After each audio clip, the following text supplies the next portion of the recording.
આ તો ગોપાળાનંદ સ્વામી ગુણાતીતાનંદ સ્વામી જે રીતે કહ્યું છે એમ સર્વોપરી સમજવાનું છે. મતલબ કે રામને માનવાના, રામાયણને માનવાના, ભાગવતને માનવાના, કૃષ્ણને માનવાના, શિવને માનવાના, પાર્વતીને માનવાના, શિવરાત્રિનું વ્રત કરવાનું, જન્માષ્ટમી કરવાની, એના ઉપવાસ કરવાના, રામની આરતી કરવાની, શિવ પૂજન કરવાનું. કેમ કીધું છે? શ્રાવણ મહિનામાં અવશ્ય કરાવવું શિવ પૂજન અમારા આશ્રિતોએ. અને એક પ્રસંગ મને બતાવો જેને ખુદ સાધુને સાધુ કરવા માટે શ્રીજી મારે સામે આવીને તેડવા ગયા હોય એવો એક ગોપાળાનંદ સ્વામી છે કે કેજો અચલેશ્વર મહાદેવના ઓરસિયા પથ્થર ઉપર બેઠા છે ને. હું કાંઈ કપોલ કલ્પિત એક પણ વાતમાં કપોલ કલ્પિત નથી કરી. હું આધાર કહું છું, આધાર સાથે હું આ બધી વાતો કરી રહ્યો છું. એમાં કોઈને નીચા દેખાડવા માટે નહીં, અસલ સાચા મુમુક્ષુઓને આત્યંતિક કલ્યાણ થાય. મૂળ ઓરિજિનલ શિક્ષાપત્રી વાંચો અને મૂળ જે સહજાનંદ સ્વામી જે સંપ્રદાય સ્થાપ્યો છે એમાં જે અવતારોનું પ્રતિપાદન છે, દેવોનું પ્રતિપાદન છે, શિવ વિષ્ણુ આદિક બધા હનુમાન આદિક દેવતાઓ, રામાયણ ભાગવત આદિક શાસ્ત્રોનું વચનામૃતમાં કીધું છે. પૂર્વે જે અવતાર થયા હોય એ સર્વે માનવા યોગ્ય છે, પૂજવા યોગ્ય છે. ગોપાળાનંદ સ્વામી પોતે અવતાર સ્તોત્ર લખ્યું છે, અર્ચાવતા સ્તોત્ર, જે આજે પણ હજારો લોકો પાઠ કરે છે. એમાં બધી જ મૂર્તિઓનું અવતારોનું જ વર્ણન છે. તો શું ગોપાળાનંદ સ્વામી સર્વોપરી ઉપાસક ના જ કહેવાય ને? અત્યારે જે બાપાશ્રીને માનીને જે લોકો કહે છે એને તો એ ન્યાય તો ક્યાંથી કહેવાય? એ તો બરાબર રોજ પાઠ કરવાનું એમ કહે છે. દર પૂનમે આવીને કોઈ પાઠ કરે તેના મનોરથિત થશે. અવતાર સ્તોત્ર અવતારોનું જ વર્ણન છે. શિવજીનું છે, ગણપતિનું છે, હનુમાનજીનું છે, નરસિંહજીનું છે, વારાહ ભગવાનનું છે. આધાર સાથે જ છે ને વાત, કે હું હવામાંથી જ નથી લાવતો અને એમને આસની પાઠ થાય છે, ઘરે ઘેરે પાઠ કરે છે. મને આખું આવતા અર્ચાવતા સ્તોત્ર કંઠસ્થ છે. મેં ઘણા પાઠ કર્યા છે એના.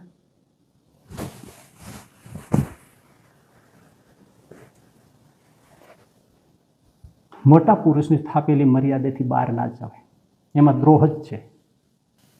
બાપાશ્રીમાં ક્યાંય નથી એમની વાતોમાં કે એમના જીવનમાં. એમણે તો 1.5 મહિનો રામાયણ સાંભળી છે એવું જીવન ચરિત્રમાં આવે છે. રામાયણ 1.5 મહિનો સાંભળે છે. પછી આ લોકો એમ કહે કે તો આવી રીતે ભગવાનના ચરિત્રમાં સંશય ના થાય ને એટલા માટે આપણે આ રામાયણ વાંચી અને એવું દ્રષ્ટાંત પૂરું પાડે છે. કપાળ તમારું તો 1.5 મહિનો સાંભળવાની શું જરૂર છે? 2 ચરિત્રોના રામના, સીતાના, શિવના, પાર્વતીના કહી દે પૂરું થઈ જાય. એમાં A to Z રામાયણ સાંભળવાની શું જરૂર છે? ભગવાન સ્વામિનારાયણ સર્વોપરી ભગવાન હતા. રામ મુક્તાનંદ સ્વામી કે સ્વામી સીતા ત્યાગનો પ્રસંગ મને સંભળાવો. ગઢપુરમાં ઉગણવાના ઓરડે જ. અને મુક્તાનંદ સ્વામી રામકથાના તો જન્મજાત વિદ્વાન હતા. 14 વર્ષની ઉંમરે રામકથા કરતા હતા. એ અમરેલીના અમરાપુર ગામે. હા, એ અમરાપુર હું જઈ આવેલું છું. ચોરામાં બહુ આળોટ્યો છું, બહુ મોટો થયો છું હું. અમારે સ્કૂલે જવાનો ત્યાંથી જ રસ્તો છે હતો. હું અમરાપુરનો નથી હો, તમને કહું, પણ હું ત્યાં ભણ્યો છું અમરાપુરમાં. એમણે રામકથા સીતા ત્યાગનો પ્રસંગ શરૂ કર્યો. શ્રીજી મહારાજ ધ્રુસકે રડે. રૂમાલ આડો દઈને છેવટે એમ કીધું, સ્વામી કથા બંધ કરો, મારાથી નહીં સંભળાય. કથા બંધ કરી દો. કયા અવતારને નિગ્લેક્ટ કર્યા મને બતાવો, કાઢી નાખ્યા એમ બોલો. આ કાઢનારા ખોટું નથી કરતા?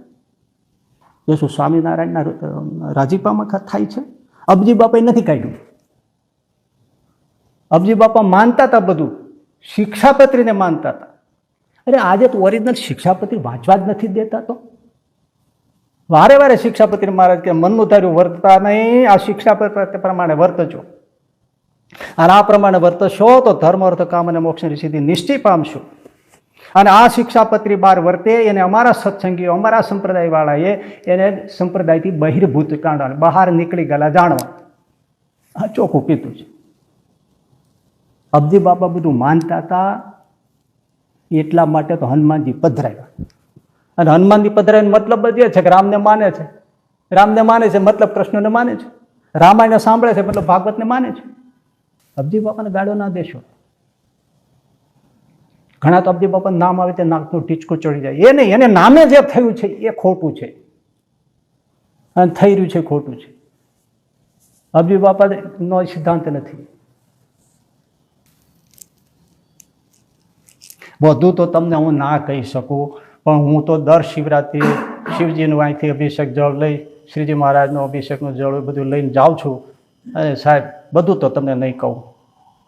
શિવ બહુ રાજી થાય, બહુ રાજી થાય, બહુ રાજી થાય. મને જે હાવ અજાણ્યા હતા ને એમણે મને વાત કરી હતી, જેને ખબર નથી કે હું અહીં શિવ પૂજન કરવા જાઉં છું, એમણે મને વાત કરી. એને દર્શન હતું, એને ખબર નથી કે હું મહાશિવરાત્રિએ હું શિવ પૂજન કરવા જાઉં છું. એમણે સીધું જ મને કીધું, મને કે તમે જે શિવ પૂજન કરો છો ને, શિવજી બહુ રાજી થાય છે, બહુ રાજી થાય છે. એ મને શ્રીજી મહારાજના ચરણામૃતનો અભિષેક સ્વામી કરે છે.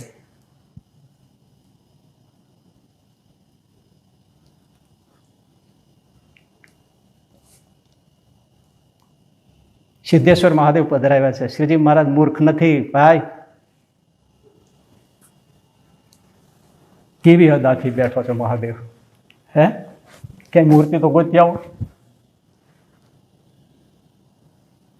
જરાક જુઓ શ્રીજી મહારાજ શું કહે છે, એમનો સિદ્ધાંત શું છે, શિક્ષાપત્રી શું છે, આચાર્ય ગાદી છે, દેવ છે, એ મૂર્તિઓ છે. હું સર્વોપરી જ માનું છું, હું સ્વામિનારાયણ ભગવાનને, પણ હું દરેક અવતારને માનું છું. જો મેં કીધું હું શિવ પૂજન કરું છું, કાલી ચૌદસે હનુમાનજીનું પૂજન કરું છું. હવે એનું તો મારે તમને શું બધું કહેવું. હનુમાન તો મારા બાળપણના દોસ્તાર છે. થોડો સમજણો થયો તો ત્યારથી મારે કઈ તકલીફ હોય તો એને કહેતો, પણ ખોટા અર્થ કરી પંથ ઊભા થઈ ગયા, સંપ્રદાયની સામે સંપ્રદાય ઊભા થઈ ગયા, કલ્યાણના માર્ગમાં આડા આવ્યા કહેવાય. કે જે આપણને ગોપીનાથજી મહારાજમાં જોડાવા ન દે, હરિકૃષ્ણ મહારાજમાં જોડાવા ન દે, જે સ્વામિનારાયણ ભગવાનના સ્થાપેલા મૂર્તિઓ એના દર્શન એની સેવા એમાં જોડાવા ના દે. મૂળ ગ્રંથોનું એ બધું શિક્ષાપત્રી વચનામૃત આ બધા એનાથી આપણે વચનામૃત તો હોય, પણ વચનાત્મા જે સિદ્ધાંત છે એ સિદ્ધાંતને ફેરવીને બધી વાતો થાય, આ બધું કલ્યાણમાં આડા બેઠા કહેવાય. મારે મૂળ પકડવું, મૂળ સ્વામિનારાયણ ભગવાનના સંપ્રદાયને પકડવો, મૂળ સ્વામિનારાયણ ભગવાનના જે સિદ્ધાંતો છે, અવતારોનો સ્વીકાર છે, દેવોનો સ્વીકાર છે, બે આચાર્યની ગાદી છે, લક્ષ્મીનારાયણ નરનારાયણ આદિ બધા દેવો છે, ગોપીનાથજી મહારાજ આદિ દેવ જે પધરાય મૂર્તિઓ છે, ભગવાનના સ્વરૂપો પધરાવ્યા છે, હનુમાનજી ગણપતિ આદિ દેવો છે. આ બધું માનવાનું છે, એ મર્યાદામાં રહેવાનું છે, અને એ સિદ્ધાંત પ્રમાણે વર્તવાનું છે. એવી સર્વોપરી સમજણ કેળવવી, વચનામૃત પ્રમાણે, ગોપાળાન સ્વામીની વાતો પ્રમાણે, ગુણાતીતાન સ્વામીની વાતો પ્રમાણે આ સર્વોપરી ઉપાસના શીખી એ પ્રમાણે મૂળ સંપ્રદાયના બંધારણમાં રહેવું, અને જે કંઈ એવા હોય એને સેવી લેવા. પણ વાત એ પણ એવી છે કે એવા કોઈ હોય તો ઘણા રોકનારા મળે, ભાઈ ત્યાં શું ચોઈટા છો, ત્યાં શું જાઓ છો, એ તો યુગે યુગે છે, સમયે સમયે છે, પણ એમાંથી જે પામી જાય મળી જાય તેને જેવા મળે એવું એને મળે ભાઈ. સમજ કી ફેર હે.